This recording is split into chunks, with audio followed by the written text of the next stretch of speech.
আরো সুন্দর হতো। এইভাবে করে আর আল্লাহ পাক বলেন ইউহিব্বু আহাদুকুম আন ইয়াকুলা লাহমা আখিহি মাইতান। গীবতের ব্যাপারে আল্লাহ বলেন তুমি কি পছন্দ করো নাকি তোমার মৃত ভাইয়ের গোশত খেতে? নাউজুবিল্লাহ বলবেন না। এমন কি কেউ আছেন যে যদি বলা হয় আপনার ভাই মরে গেছে, সেই মরা ভাইয়ের গোশত কেটে একদম ভুনা করে রান্না করে দেওয়া হয়, কেউ খাবে না? খাবে? পছন্দ করবে কেউ? আল্লাহ পাক বলেছেন মৃত মরা ভাইয়ের গোশত খাওয়া যেমন অপরাধ, অনুরূপ ভাবে একজন মুসলমান আরেকজন মুসলমানের গীবত করাও তদ্রূপ অপরাধ। এটা করো না। এরপরে 13 নম্বর আয়াত আল্লাহ রাব্বুল আলামিন এটা বলেই শেষ করব। 13 নম্বর আয়াত আল্লাহ পাক तमाम দুনিয়ার মানুষকে যে বিষয়টি শিখাচ্ছেন, আল্লাহ পাক বলেন এই পৃথিবীতে আমরা মর্যাদা নির্ধারণ করি, দামি মানুষ নির্ধারণ করি, সম্মানিত নির্ধারণ করি, কার টাকা আছে, কার পয়সা আছে, কার জমি জমা আছে, কে চৌধুরী বংশের, কে মন্ডল বংশের, কে অমক বংশের, কে তমক বংশের, এইটা দেখে আমরা মানুষকে দাম দেই, ঠিক কিনা কোন? কার পোশাকটা কত সুন্দর, কার চেহারাটা কত সুন্দর, এইটা দেখে আমরা মানুষের মূল্যায়ন করি। কিন্তু আল্লাহ পাক বলেন এগুলি কোনো কিছুই মূল্যায়নের বিষয় না। এগুলি কি মূল্যায়নের বিষয় নাকি? মূল্যায়নের বিষয় না।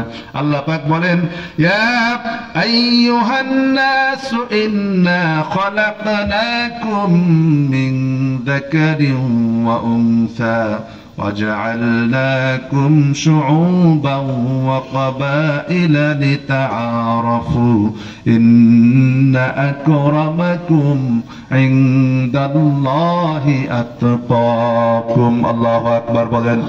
আল্লাহ রাব্বুল আলামিন বলেন হে পৃথিবীর মানুষ, ইন্না খলাকনাকুম, আমি তোমাদেরকে সৃষ্টি করেছি মিন যাকারিন ওয়া উনসা, একজন নারী আর একজন পুরুষ হতে। একজন হলেন আদম আলাইহিস সালাম, আরেকজন হলেন হাওয়া আলাইহিস সালাম। এই দুজন থেকে সৃষ্টি করেছি। ওয়া জাআলাকুম শুউবান ওয়া কাবাইলা লিতাআরাফু, এরপরে আমি তোমাদেরকে বিভিন্ন গোত্রে ভাগ করেছি, বংশে ভাগ করেছি। কেউ চৌধুরী গোত্রের, চৌধুরী বংশের, কেউ সৈয়দ বংশের, কেউ মন্ডল বংশের, কেউ মোল্লা বংশের। আবার বিভিন্ন পেশায় ভাগ করেছি, কেউ কুলি, কেউ মজুর, কেউ অফিসার, কেউ সেনাবাহিনী অফিসার, কেউ পুলিশ, কেউ আর্মি, কেউ বিডিআর, কেউ মজুর। এক একজনকে এক একটা জায়গা নির্ধারণ করে দিয়েছি। যার জন্য যেটা প্রয়োজন ততটুকুন দিয়েছি। এতটুকুন দেওয়ার পরে আল্লাহ বলছেন এটা করেছি কেন? কাবাইলা লিতাআরাফু, যেন একজন আরেকজনের সাথে পরিচিত হতে পারো। কিন্তু মনে রেখে দিও এই সকল কিছু যাই কিছু হোক না কেন, এগুলি আমি আল্লাহ কিছুই দেখবো না। তুমি কি করেছো, কি আছে, তুমি কোন বংশের, এটা আমি দেখবো না। তুমি কোন পোশাক পরেছো, এটা আমি দেখবো না। তুমি কোন মর্যাদার কোন চাকরি করেছো, কয়তলা বিল্ডিং আছে, কয়তলা বাড়ি আছে, কতটুকুন জমি আছে, ব্যাংকে কয় টাকা ব্যালেন্স করেছো, এটা আল্লাহ আমি দেখবো না। আমি দেখবো ইন্না আকরামাকুম ইনদাল্লাহি আতকাকুম, বরং আমি আল্লাহর কাছে সম্মানিত ব্যক্তি, মর্যাদাবান ব্যক্তি সেই যে ব্যক্তি আমি আল্লাহ রাব্বুল আলামিনকে সবচাইতে বেশি ভয় করে। যেরকম সুবহানাল্লাহ। আল্লাহর কাছে সম্মানিত হওয়ার জন্য, মর্যাদাবান হওয়ার জন্য সবচাইতে যে জিনিসটা প্রয়োজন তা হলো আল্লাহর ভয়। আর এই ভয়টা থাকে অন্তরে। কোথায় থাকে? আল্লাহর ভীতি।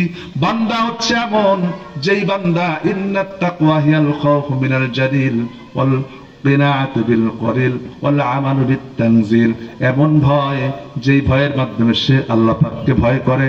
অল্পতে তুষ্টি থাকে। কি থাকে? অল্প তুষ্টি থাকে। বেশি লাফালাফি করে না, ঝাপাঝাপি করে না, বেশি চিন্তা ভাবনা করে না।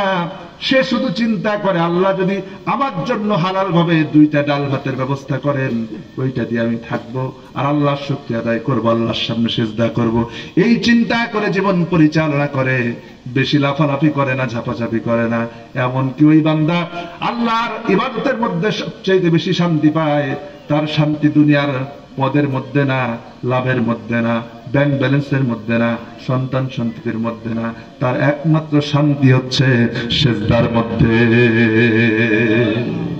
এমন বান্দা যে ব্যক্তি হবে, ওই বান্দা আল্লাহর কাছে সবচাইতে মর্যাদাবান, ওই বান্দা আল্লাহর কাছে সবচাইতে সম্মানিত। আমরা কি ওই রকম বান্দা হতে চাই কিনা বলেন? কারা কারা চাইতো হাত তুলে আল্লাহকে তো দেখান। লিল্লাহে তাকবীর, লিল্লাহে তাকবীর, লিল্লাহে তাকবীর। আল্লাহ কবুল করবে না, আমিন। আল্লাহ যেন আমাদের প্রত্যেককে মুত্তাকি বান্দা হিসেবে কবুল করেন, আল্লাহুম্মা আমিন। আচ্ছা বলেন।